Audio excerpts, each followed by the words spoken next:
A very good evening to each and every one of you joining me, Miss Belinda Scandal, and Mr. Mark Llewellin. how's your week been? Busy. You know, I have appeared in 3 town halls in 2 days. Oh yes, doing what? Afternoon speaking. I've been talking about Victorian criminals and Coronation Street. Oh. Yes, in fact, I made a joke at one about Corrie having lots of crime and only one policeman. And the fella got up at the end and said he torched Colson Smith, who plays the policeman. Oh well, that's showbiz. What's on the show today? Well, I've been taking a walk down Key Street to the old Granada studio. Oh yes. Yes. I've been speaking to a lovely lady called Bronte about a brand new play that's coming your way. And I've been talking to Kenneth Taylor, who used to appear on the cobbles and is a bit of a panto legend. Panto legend. This is how your show's looking.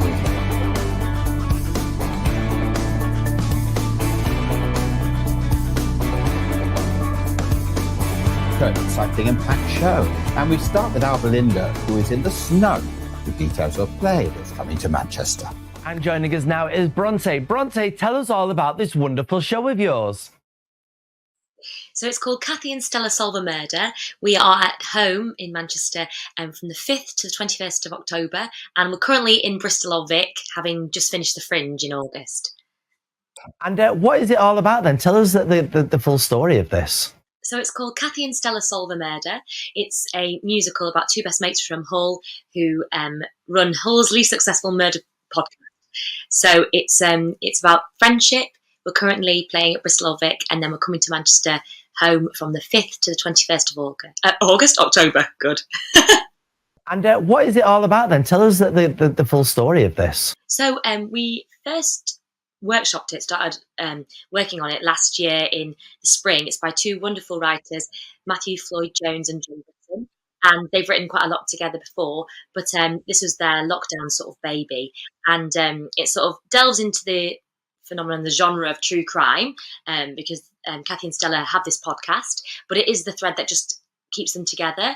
It's about friendship, it's about female friendship more than anything, and it's a really, really brilliant show.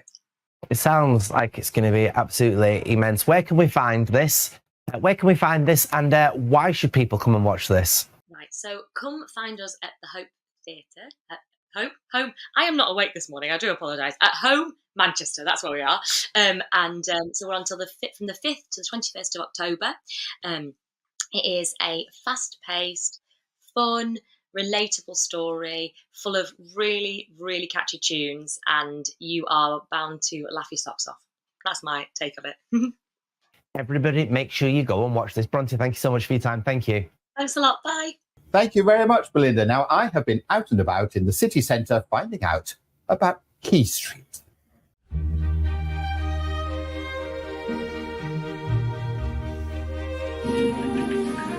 So we start this week's walk at the top of Key Street, and behind me what used to be Manchester's tallest building, Sunlight House, built in the 1930s. Now, a Russian came to live in Britain. He wanted to give himself a much easier British name. He found a bar of soap called Sunlight, and he renamed himself Joseph Sunlight. So this building is Sunlight House. And you might remember down the side, Liz Dawn, who played Belinda in Coronation Street, used to have a pub there, the Old Greats. I certainly remember that. So we've just come down past the Opera House, which was built in 1912. It opened as the New Theatre, and then was renamed the Opera House in the 1920s. It opened with a production of Kismet. And now we're turning onto Byrom Street, named after Edward Byrom, who amongst many other things opened Manchester's first bank.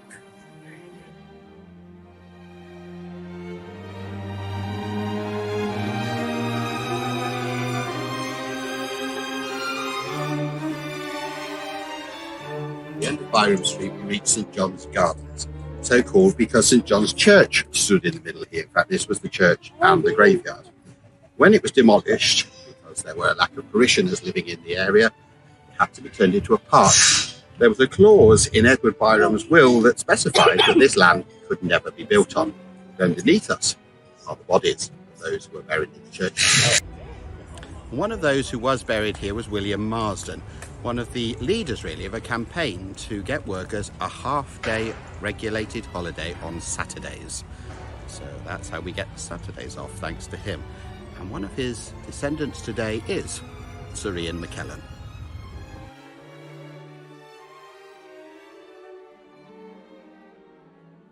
When Coronation Street started, the cast came together and their original cast photograph was taken just over there. The Victoria and Albert Warehouse, that was turned into a hotel. Still is, the Victoria and Albert Hotel, and that was owned by Granada Studios. In order to capitalise on the opening of their theme park, which was just down here, which I'm sure many of you remember, the old Houses of Parliament set, the Borrowers, all the rest of it, you could even walk the cobbles. They then also bought Harry Ramsden's, and they opened a Harry Ramsden's down at the end of the road, so they had everything covered. What they didn't have was a soap opera to run at weekends, and so they came up with the fated Albion Market, and that was filmed in the building just behind me. So we'll move from Albion Market to Coronation Street. Let's have a sneaky peek at what they've done with the old studios. So we end our walk on the old Coronation Street set. This one, that stood here from 1968 to 1982, was opened by the Queen and Prince Philip. And you can see where the arches were at the top of the street, and then of course the street ran down through the middle of the site down to what was the medical centre. Spent many happy hours and days here, and lots of tales to tell. You can now get here because they're redeveloping the site. This brings us to the end of the walk. We hope you'll follow in our footsteps and explore a bit more of Manchester city centre.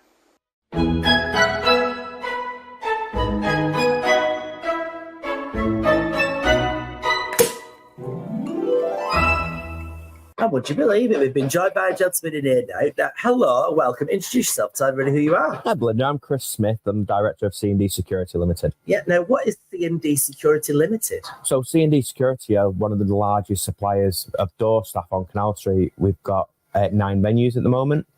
We've been trading down in the village now for 2 years. Mm-hmm. And why did it begin for you then? So I got a phone call one night if I could provide security staff. So I checked up on insurance first of all, made sure that I got some insurance, and I provided 2 door staff, including myself, first of all, to my first venue.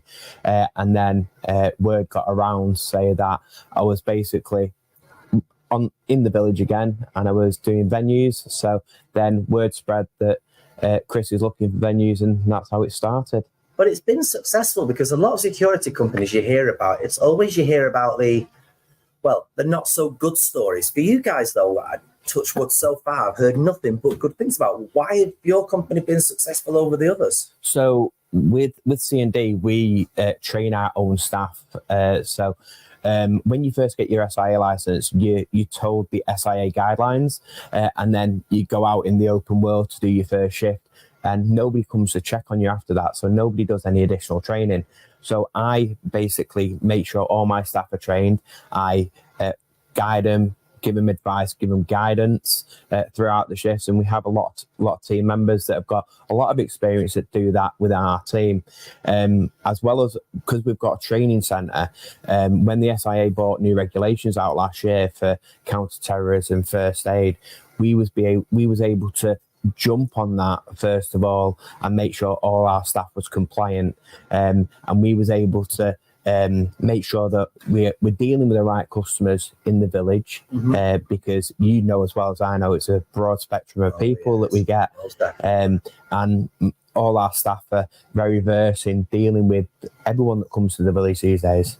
And you continue the training as well, don't you? Yeah, so I've got 4 trainers that work for me at the moment. So we do everything from personal license, security courses, first aid training, and all sorts of food hygiene training. So it's all in there. Now, what venues do you actually have then? So we have Bar Pop, Church, The Goose, New York, Home Chinese, Napoleon's, Clone Zone, Thompson's.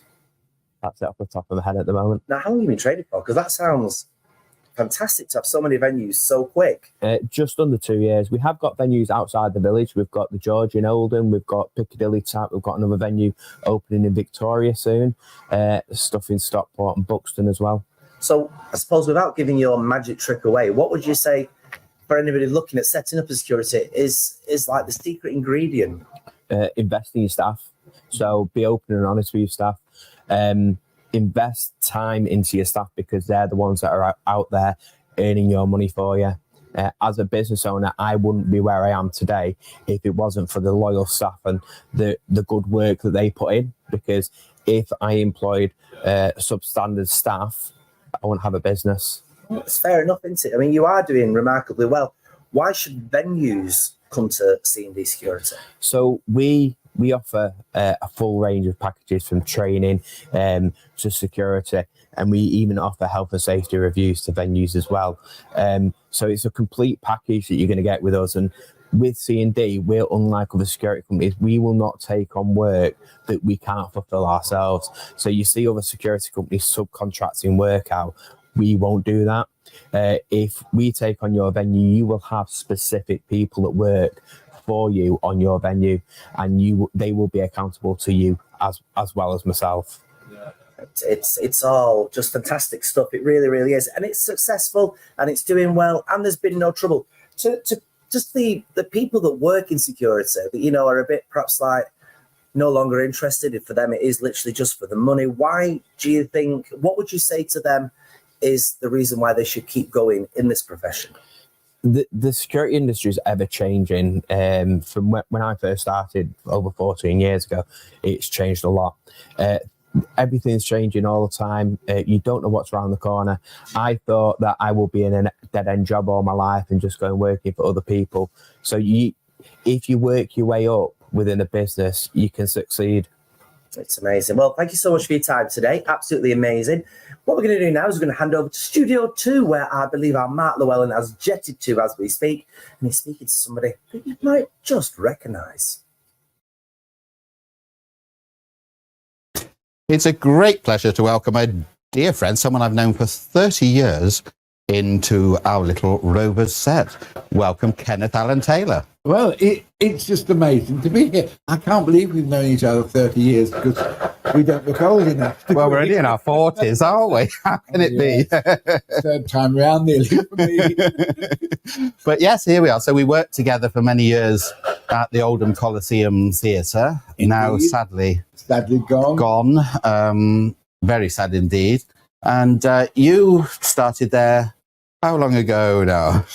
You see, 1959. 59. Was my first introduction to the north of England. I mean, I'd worked in Scotland, I'd worked in Wales, but I'd never been to Oldham. So when you arrived in Oldham for the first time, what was the impression of the town? I couldn't believe that there were cobble streets, and it was raining, of course. And when I looked down, the water running down was black from all the pollution. Anyway, I've found my digs, went to work next morning, and behind the Coliseum there was a little row of cottages called Bartram Place. Yeah. And as I walked down, a lady came out, this is the absolute truth, 1959, November, in clogs and shawl. And I couldn't believe it. And I rang my mum at night and said, Mum, they still wear cloaks and shawls in Oldham. And that evening, I got on the bus. We probably finished rehearsal about 5. It was pitch black by then. Went upstairs for a cigarette, as one did. Yeah. And it was all steamed up. And then 3 ladies got on. And I thought, oh, God, it's snowing. And I wiped the window clean and looked out. No snow.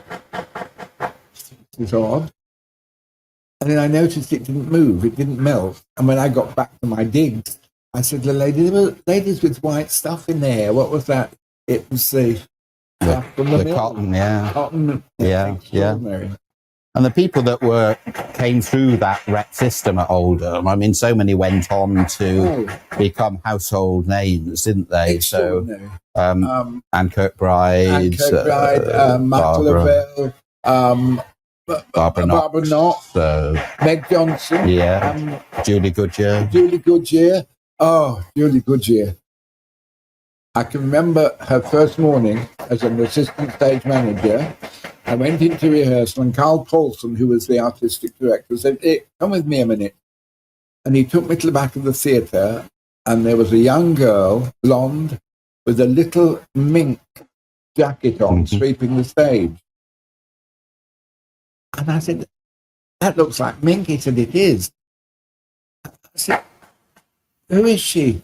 He said, she's the new assistant stage manager. He said, but come round the back. And we went round the back of the theatre, showed me the car park.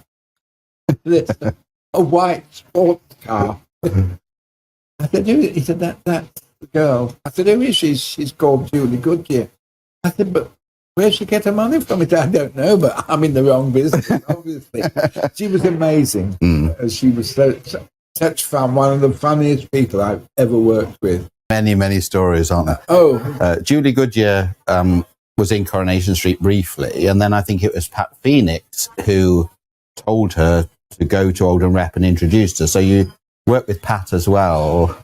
Pat did, Pat, Suddenly Last Summer, from the film, which was Elizabeth Taylor. And I remember Carl Paulson saying to her, it's very serious, but she's put in an asylum and they want to give her a lobotomy, if anybody doesn't know the story by Tennessee Williams.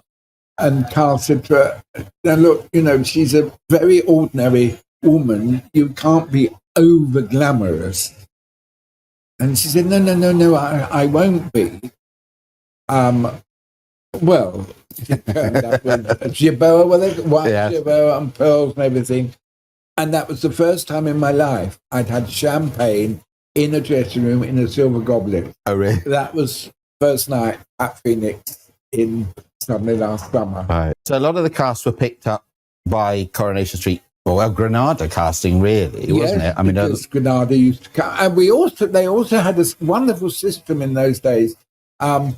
Granada, if it had a play that it wasn't certain, it paid for Oldham Rep to put it on. It was Oldham Rep then. Yeah. Life of Cags, I think, was one, Victorian, which we did. I think we did 3, and Granada paid for them. They never went on telly for some reason, but no, it was extraordinary. The number of people who went from the Rep to... Yeah. Well, you and your wife Judith, of course. I mean, Judith played Ken Barlow's wife, Janet. Was it the second or first wife? Second, I think, was it? She committed suicide. Yeah, she did, didn't she? Yes, I went in as... well, again, you see, with Roy, I was asked to go in because Julie was coming out very quickly because her mother was ill. That's right. And I was asked to go in because Roy and I had worked together. And we had proper rehearsals in those days. You rehearsed well. And I was called Cecil Newton. And we came to the recording. And Roy had always said, well, what do you think, Cecil? What do you think of this, Cecil? And suddenly he said, oh, what do you think, Cec? And if you could see it, I almost go. You can see me holding and from then on, I was Cec. Well, that's what I always think of you, of the character Cec. That was from Roy. It was actually originally the script said Cecil, but Roy changed it to Cec. Right. So you appeared as Cecil Newton. Cecil Newton. Or Cec. The Newton, I think they're just in the plot now. They've just sold up, and the Rovers has closed down. It can't be. Well, last night, yes. Last night, yeah. They've all got the sack instantly, which I don't know if that would be allowed. You wouldn't have allowed that, would you, if you were in charge? And it's a Newton, because I don't know who he is, a Newton has been in recently. Yeah. They've closed it. Everybody's got the sack instantly. You became legend for your panto dame. You ended up with a bus named after you. Is it still there? Does it run on time? I don't know. I've only been on it once. Because they sponsored pantomime for many years and still do at Nottingham. They said they wanted to name a bus after me. Now I was quite thrilled about that because a lot of my friends have got OBEs and things. Yes, and I hadn't got anything. And then I thought, hang on. There were, at the time, and this was a few years ago, about 5 years ago, there were only 37 people with a bus named after me. I thought, well, OBEs, everybody's got them. I've now got a BE. I know you have, but the bus was quite extraordinary. Yes, it's still there. If you go to Nottingham, look out for Ken's bus. It has my name on the... I know it does. I've seen it. extraordinary. So you are doing an evening with, aren't you, at Yes. Shaw Playhouse 2? Playhouse 2, Crompton Shaw. Sure, yes, in Playhouse Oldham. 2 in Oldham, just outside Oldham. I did it. Well, I did one at Nottingham earlier in the year for the Lakeside Theatre for charity, and it went quite well. And then I did it for the penultimate night at Oldham Coliseum. Yes, I was there. I know, and a lot of, I nearly said old people from the... Well, we are now. No, you're not. I am. And that concentrated on my years at Oldham, obviously. And then so many people afterwards came up honestly and said, what about the rest of your career? And I thought, well, yes, but can't come back to Oldham. They've closed the theatre. Tragically, wrongly. Yes, appallingly. Not necessarily. No. They've closed it for their own reasons. I don't know why. Don't get me on that because I'm so angry about it. Yeah, well. That theatre could be saved. Yep. We now know from an independent report that under £1 million would make that theatre fine. They're spending 24 million on a shoebox. No fly tower, no more pantomimes, massive bar, massive cafe, but a little tiny theatre, which will not be producing anything. It's absolutely outrageous. Anyway, where was I? Yes. I thought, well, I have had, as you rightly said, quite a long career. You have. Worked with some very lovely people. I thought, well, why don't I do a one-man show starting from when I was 18 up until now? It's going to be a long night. That's what I like. It's like Ken Dodd, isn't it? Well, perhaps... My wife said this morning, perhaps because I do tend to talk a lot, as you might have known, perhaps she said, well, can you come back tomorrow night? Well, yes. It's... do 2 nights. So I'm doing it literally from when I was 18 up until now in my late 20s. Very good.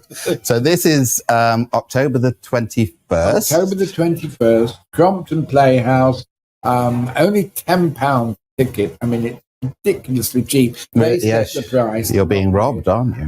Well, I wanted less. Oh, did you? Well, some pensioners can't afford a lot of money. Yeah. I don't want to insult anybody, but I'm sure it'll be full of elderly ladies and gentlemen because they're the only ones that know who I am. You know your audience. And I also talk about so many people that young people, I will explain who they are. But for instance, I talk about 3 and sixpence at one point, and 1 and sixpence. Well, that's the foreign language. You talk about Arthur Askey. They think, who the hell is he talking about? Jessie Matthews worked with her as well. Well, we've run out of time. Well, thank you. But I think off camera we'll probably have another hour at least.